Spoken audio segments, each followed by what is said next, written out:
All right, Herc. It's clear that his future is not at Wolves, so what do you think is next for Raúl Jiménez? We acknowledge really quickly that Julian Lopetegui was maybe an option for the U.S. men's national team around the same time as Tata Martino, and English was an issue. Apparently, that's not an issue for him at Wolves. Listen, this is a situation where Father Time is undefeated with any player. Unfortunately, his process was accelerated by a very unfortunate incident with David Luiz, the clash of heads in November 2020, and he's not been the same player since.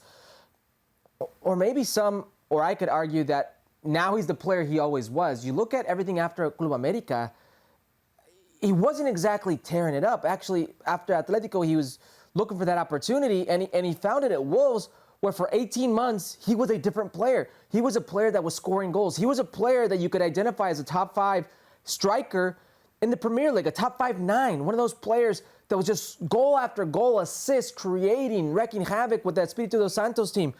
This is just a guy who needs to realize, like, maybe the best years are behind him, and you need to go down a level if you want to be productive or if you want to feel somewhat normal, because the Premier League, it's been too fast. It's been too much, and it may be too late now.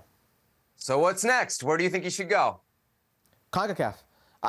It's very simple to say MLS. I don't think he has the market most people would think that he would have in Major League Soccer. I don't know who's going to take that chance on him. I could see plenty of teams taking a chance on Raúl Jiménez in Liga MX. I could see América taking a chance on him. I could see Cruz Azul, a Monterrey or Tigres. I see the market for him in Liga MX.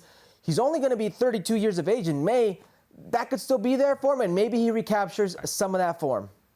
So no way you think he gets DP money here in Major League Soccer, and you don't think he's coming if he doesn't get DP money? Is that basically what you're saying? Yeah, I don't think he's coming if he doesn't get that DP money. And looking at his physical capabilities as of late, I don't think any team's going to go out there, given that track record, and say, let's throw a bunch of money at him and take that chance. I'm trying to think whether it was in Europe. I know in our production meeting today, someone shouted out Mallorca. Of course, Javier Aguirre, the Mexican manager there.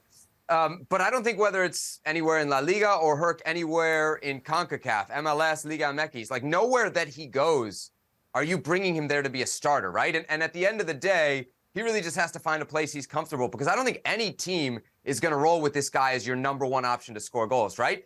Even coming back from Europe, even in MLS, even in Liga MX, what can you really trust with this player? You know what? It's funny you say that. I mean, Tigres won't roll him out as their number 1. Monterrey, neither. There's a situation out there, there's a world out there where I envision Tuca Ferretti and Cruz Azul like saying, yeah, we'll make this guy something important for us. And that's the type of forward. You think it would work? You think that would work? Well, that's the type of forward that I think Tuca loves. Those technically very good. One that doesn't score? That's the thing. And I'd argue he only scored at his time at Wolves if you look at his track record. So who knows, Seb? And when it comes to Mallorca, those owners are cheap. I know them. They're very cheap. They're not going to pony up that money. Come on. Good friends of the program, including your boy out there in California, Stuart Holden. You hate Stuart Holden. Thanks so much for watching ESPN on YouTube. And for more sports highlights and analysis, be sure to download the ESPN app. And for premium content and live streaming, subscribe to ESPN Plus.